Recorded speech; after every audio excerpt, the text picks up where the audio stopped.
Sacha story raweka. Amen.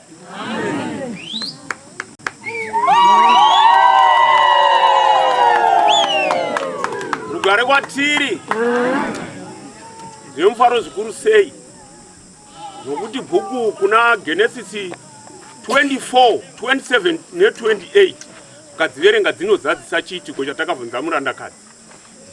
Tikazoenda kuna Isaiah 51 inotizadzisa kuti teverai tsika musatsauka padziri muronde kugomba kwamakacherwa nokudombo kwamakamedurwa. Rugare kwatiri. Amen. Ndatendawo.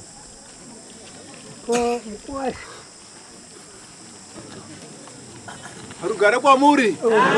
Takatenderana nana baba vangu. Haleluya. Baba yakamwandia. Uye kuti Mwari wanje. Waniso.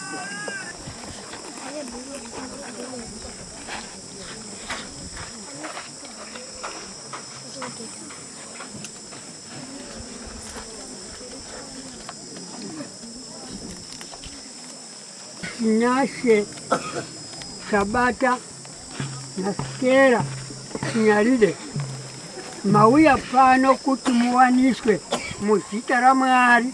Saka chiteerera izvino zvinoreva Mwari pamusoro pewaniso tsvene.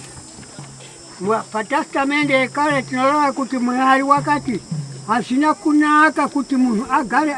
Saka Mwari wakaumbira Adhamu mukadzi norumbabvu rwake rwaakatora iye Mwari. Amene. Akakumikidza mukadzi kuna Adhamu noruoko rwake.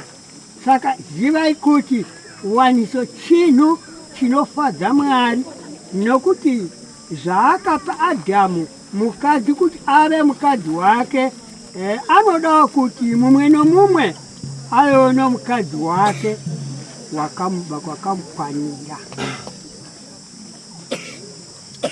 Izwai imi vaviri, chimbotarisai vanhu mawandira akaita kuti matisu toda kuwaniswa mechitaura pamberi pavanhu akadai anaya. Hatidi kuzwe nyonga inozoitwa vanhu kuti mamba ataura pamberi pavanhu.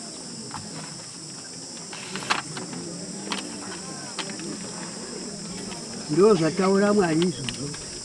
Patestimende itsva Jesu wakati Mwari wakasika pakutanga akavasika murume nomukadzi. Nokuda kwaizvozvo murume uchasiya baba vake namai vake achabatanidzwa nomukadzi wake. Vaviri ava vachave nyama imwe. Saka chiya Mwari chaakabatanidza munhu ngaarege kuchiparadzanisa. Ani nani unoramba mukadzi wake kunze kwoupfombwe ukawana mumwe unisati asingaitisa vahidheni vanowana vamwe. Tinodzidzawo pamashoko awa kuti waniso yechikristu zvayakavambwa nokusimbiswa naMwari haifaniri kungoputswa pasine mhaka youpfumi. Handiti mazwa kuti ndozvinoita vanhu vakanga hazvifaniri kuti mawaniswa mapiwa ndiMwari. Mwari wakati ngavate hope kwako, vatike hope kwako, dziso rumbabvu. Wakasiya dzimwe dziripo, kwakutora rumwe, kwakuya kwakuti Adhamu mukadzi wako. Saka zvakasanganiswa naMwari, imini musambozvibata-bata.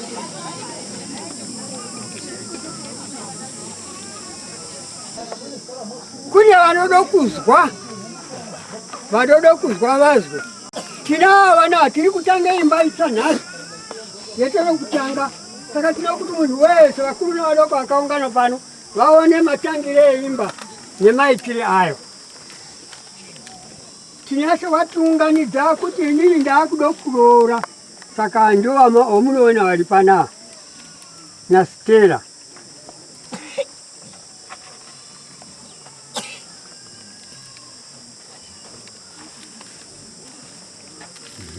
Ndokwanera vakaite zvokupandana pachuru kuti ukati ndinokuda ukati ndinokuda. Vakaende kuna ana baba kuti musikana uri apa ndinomuda inini. bambo kwakienda kwakupangana na bambo na nomukwasha kwakumbana sokutaurirana kuti azviro kwazvo vana ngati ngawanani. Saka vanhu vaviri ava ya iye zvino chibatanai maoko tuona ya saya kubatana zveni iye zvinotora kukutatika zvinokuti kumurume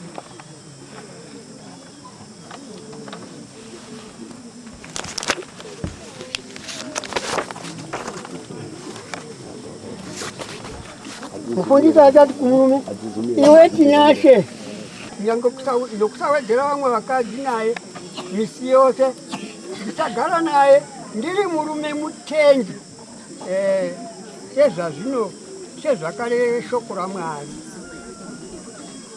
ndizvo here tinashe uripindura ine mufananidzo kunyora kuti mukadzi wandakabata naye mukadzi wandakabate muruoko rwake ndiye wangu iye uyu wakamuda kuti ndewati ndinozomuchengeta wo iye wandakabata uno ndiye waichachengeta. Zvino mufundisi achati kumukadzi iwewe Sitera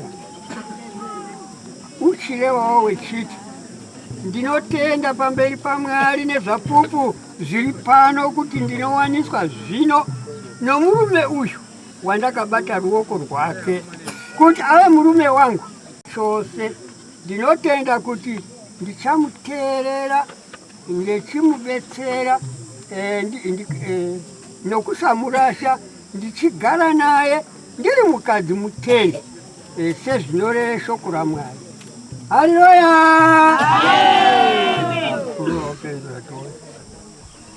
Muri kunyora izvi yabatana Sitera vati iye wandakabata ruoko uno ndiye wangu, ndakamutsara ndikamuda, ndichamuchengeta pese petinonga tindogara ndinofana kugara naye ndechimuteerera ndechimuda ndiri mukadzi mutengi. Musati machata amuchaendi kusondo vetiende koonamata kuti Mwari achigara nemi, Mwari ndiye unochengeta. Ndizvo zvandaita zvinezvi. Mata moda kuende kuhwarahwa ndokuchauya unezvi una mazvinani chinani zvakaira kufura ndinokumbira kuti mugare zvakanaka muri vaviri vechichengetana vechibata basa renyu zvakanaka. Vanhu vanouya vechivagashira vechivakoerawo vechivape zvavanonga vachishayiwawo ndokuti munonga muri vatengi. Haleluya!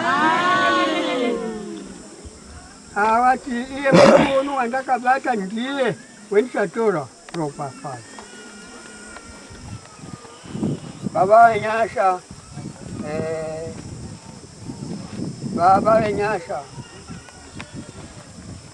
vakakudanirai kuwaniso iyi tsvene kuti musonganiswe murudo rwezvokwadi nomukukomborerwa. Amen.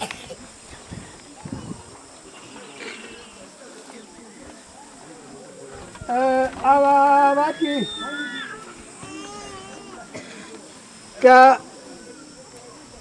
tabatana pao kuwanana ngakukudzwe nawo sene nhonga irege kuva nemhosva nekuti Mwari unotenge mhombe nevanopomba. Ichamberenga karugwaro kana Psalms 49 kana ndisikaposesi ndimboita vati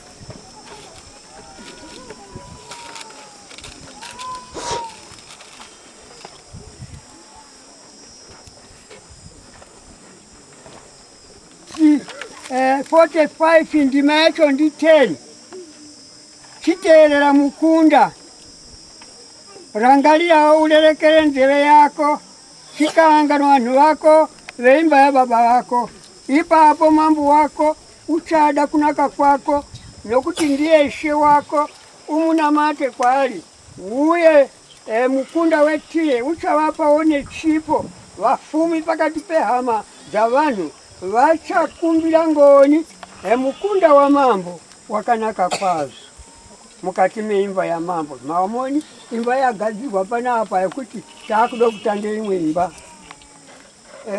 nguo zake zakarukwa nendalama uchapelekwa kuna mambo nenguo zakarukwa dzina mavara mandara shamwari dzake dzichamutevera ona zvakaite mandara kuteverero umwe wacho tatamuonawo zvakaita majaya kuteverero umwe wacho saka chiteerera zvino nhasi kuti waamukadzi watinashe uyu waamukadzi wako muri vaviri izvozvo sezvamabatana vanhu vaiona vachibatana kutaura kuti nhasi uno takusunganidzai maakubata imba yenyu muri vaviri saka iye zvino totokumbire kunashe kuti Mwari akupei maropafadzo akuti muve nemhuri. Mwari ndiye unopa makomborero anobve mukururamiswa vana inhaka inobve kuna Jehovha.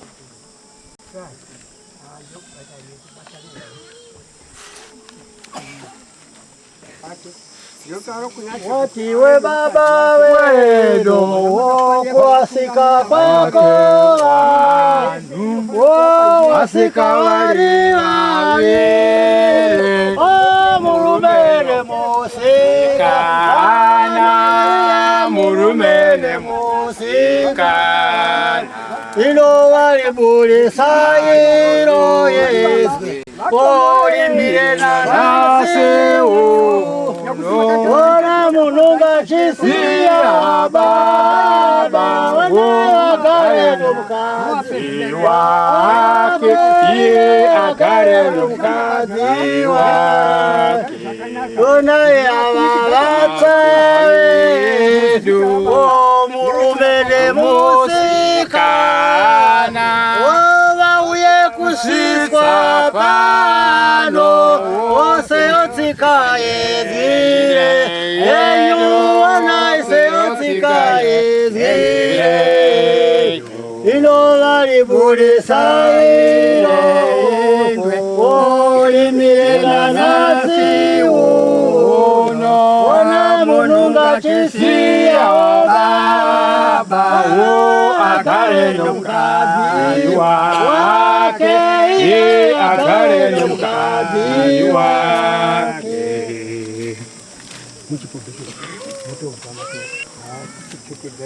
Amen. Chiratidzo chokutaura kuti uyu wawanikwa uyu wawanawo kuti vanaringira zvapera rakonisa unobva masumuka mupfekedza to moisaro mumaoko zvionekwe manje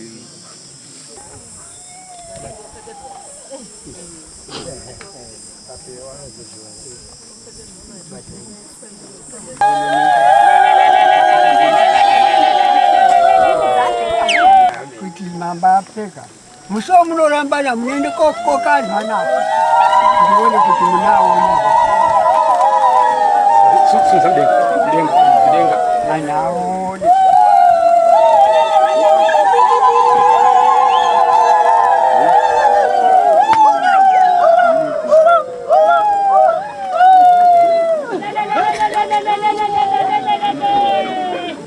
ngoma dusura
Vefunga pachinguva chino changa zvinoita sika panguva zvese zvaitika nomufundisi basa ravo vabata yava nguva yekuchifara techimhorosa nezvatakabata. Rugare ngaruve nesu. Yagoni kudai yanga iri nguva yamufundisi futi zvondivo vatanga zvisinei vati ndichamboenda kumbonobhengenura. Saka tingamisi pachinguva chavo ichocho vanopinde munyai. Rugare ngaruve nesu. Zvino munyai wacho vauya.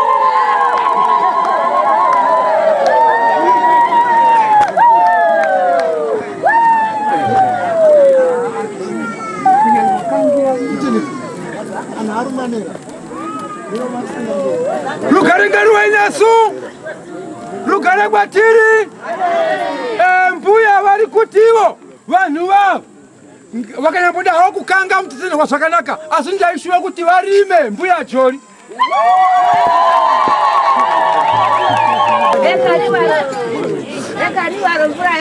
Rugare kwatiri. Mufundisi vari kufara nebasa raitwa pano. Vanoti ndinozvitenda ngazvirambe zvakadai, ndozvitsatsvaida $2. Vemunyai kuchauya sabhuku, kwabva sabhuku kwauya changamire, kwabva changamire kana paine umwewo vanoremekedzwa hurumende umwe, unga sakanzera anga vani anogona kuva vechiuya ipo pachinzvimbo chino. Saka chinzvimbo chino inguva yamunyai.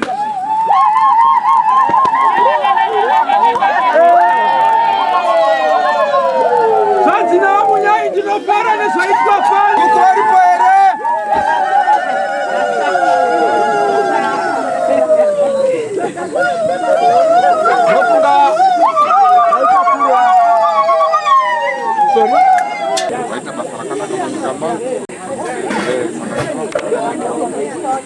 Changamire vari kufarira zvaitwa nevana mumutunhu wavo, kuti mutunhu wangu uri kukwirira, masadza ari kuwanda. Vanti ngazvirambe zvakadaro paguniti $1.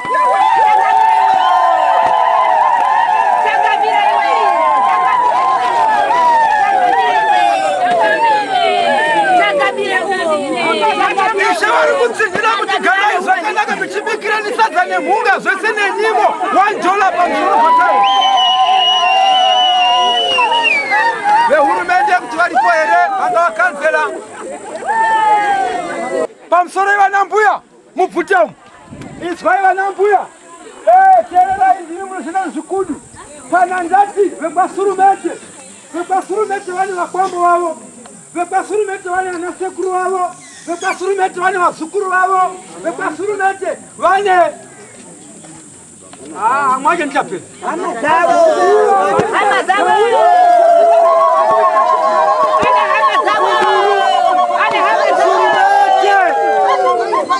vekwasurumete vana baba murume.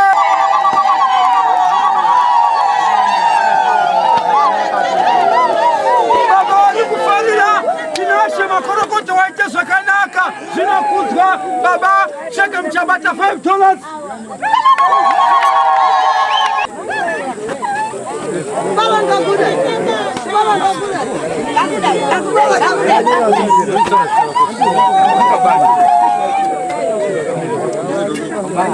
Justin vari kufarira mutambo wemwana, vari kufarira kuti zvinokudzwa izvi ngazvirambe zvakadaro. Mosi, Piri nekamhuru $50.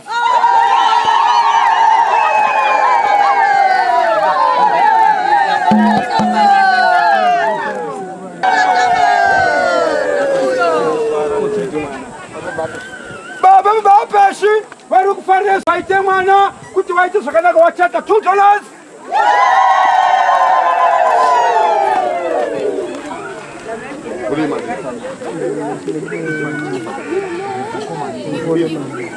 Madziyo vari kufarira zvaite mufana wakuti makorokoto mufana wami ngazvirambe zvakadaro. Valuta kontinua $20.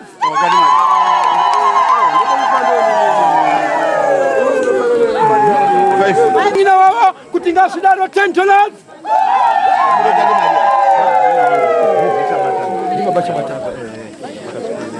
Baba Chabata vari kufarira mutambo wevana wakanaka kuti ngaurambe wakadaro. Vari kufara zvikuru $10. Surumete.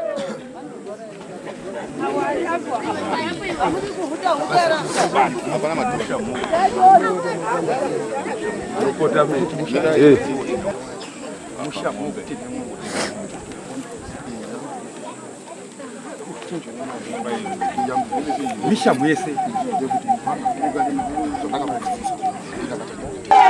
baba zake uchabata wakabatana na mukoma Tawanda Chabata Marianda kabata panapa Hansi Mushamu $50.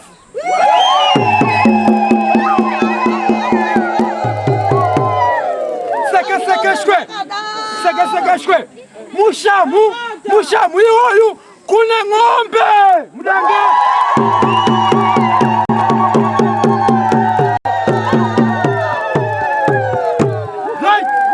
Mukoma Tawanda wechengi ngao Mukoma Tawanda vari kudzoka vanoti muningina pauya apa watsike matsimbo angu waite zvakanaka wateere gwara rakanaka ngazvichiramba zvakati chetesa mvura yeguvi $50.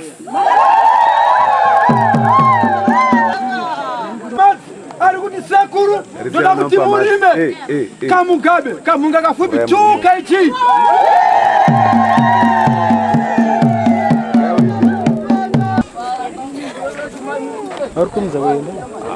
Mukuosha chatikobo paindini gwambo guru saka ndinodai inini nemukadzi wangu naatete akweyo tafara ndasvikeyo mai nyama isai 12 hours nekuti handichina meno $10.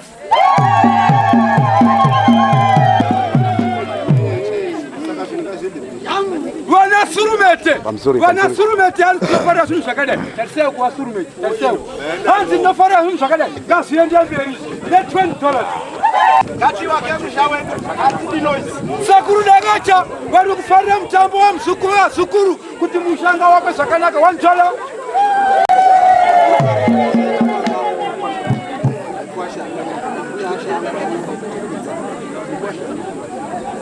Mukosha mzeremba ari kufarira zvaita baba nambuya ashawayo kudze mushawana tezvaro wakwe $1.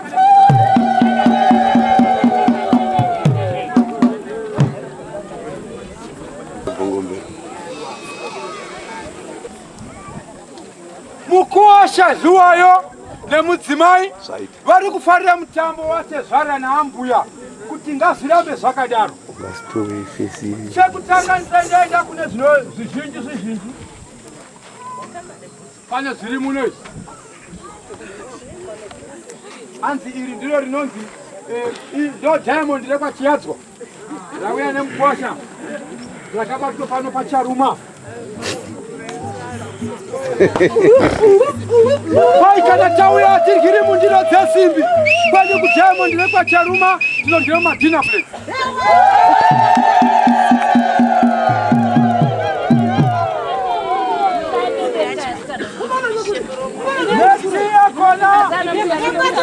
Nekuti manja upea neti yakona neti inotontorera hadi inopisha miromo komichi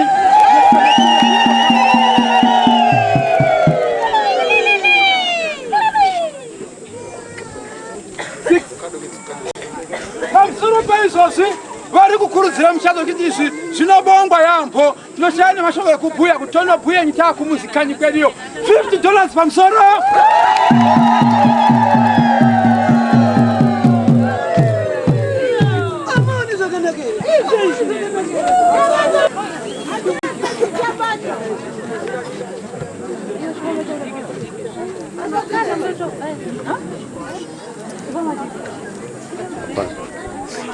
Mukosha chisamba anoti isusu hatiryi zvinotonhora pane inonzi microwave oven iri panapa haadyi nzuu haadyi munya. Pamusoro paizvozvo pane ngatierenge tese 1 2 3 4 5 6 7 8 9 Madam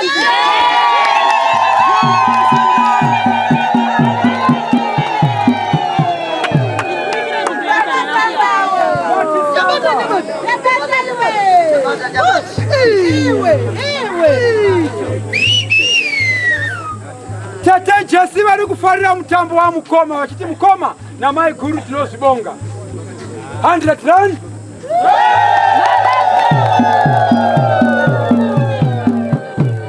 Sister Kethi vari kufarira mutambo wa Budina mai guru ngazvirambe zvakadaro 100 rand.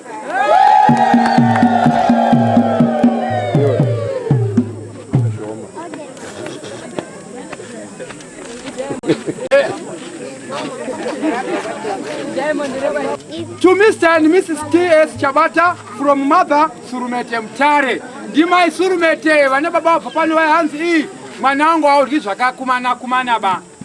Saka mwanangu wachinga wabikirwa uchabikirwa mune photos zilimo na 2 the pastor.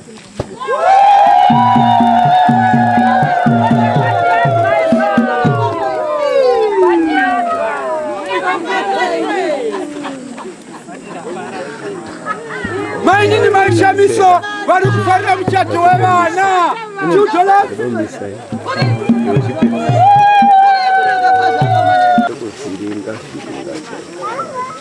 Uyu mutwini wa Tinashe ari kufarira mutambo wa mukoma $5.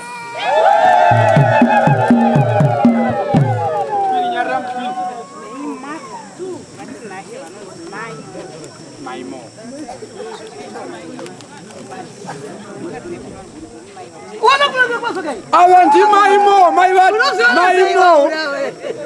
maimo kana kuti maimo ana mashoko angoti mungotaura izvozvo ne $40.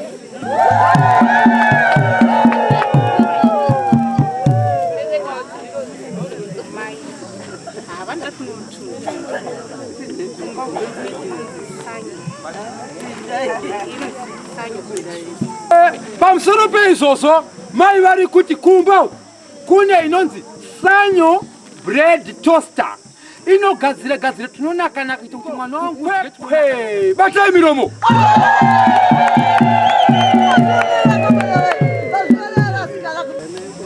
Ava ndimbuya vaTinashe vakabereka baba vaTinashe vanoti vazukuru mhoro ine $20.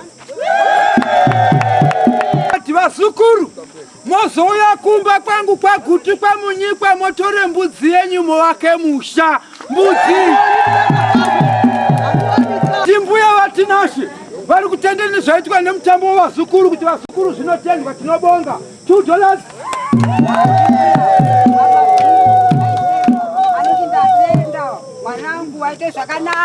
Mbuya zvevamazuru maishebha vari kufarira mutambo wevana kuti zvinokudzwa $2.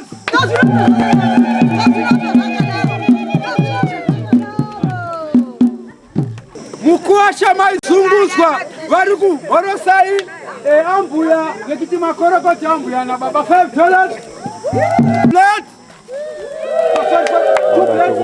Two plates.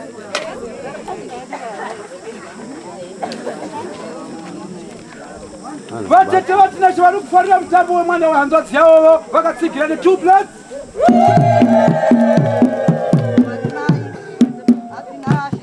Anoti waita hako nokutomboonana tatombopedze nhomba yakonana netengatitikaziva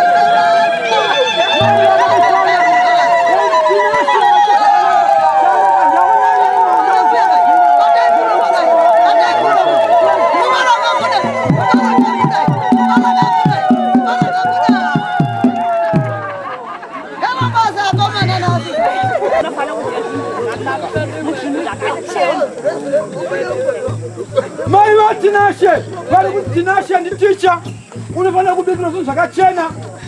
Zvinhu kubikirwa zvakachena zvichibikirwa zvinhu zvakachena nekuti iye wacho wakachena uchiite basa rakachena. Saka hanzi unofanira kubikirwa zvinhu zvakachena kudai.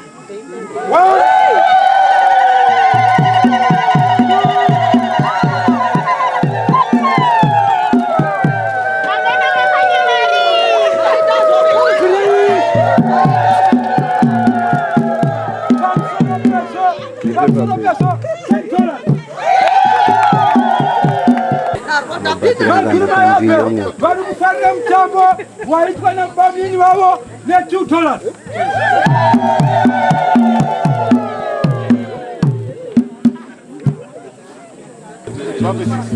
wape 6.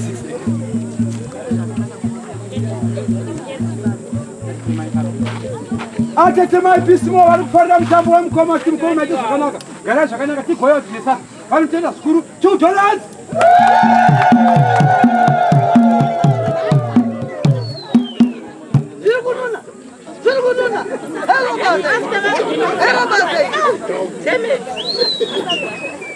Zukuru maripita ari kuti ndiri kufarira mutambo wasekuru. Chendeda kunze kuti kudayo sekuru nati zvakanaka. Izvozvi ane mota yayo yaanendese kubasa. Kana tobva kunouyisa ndoda kuisevhesa ndoipe makumbo matsva neura hutsva mota iyoyo. Pamusoro peizvozvo pane $2.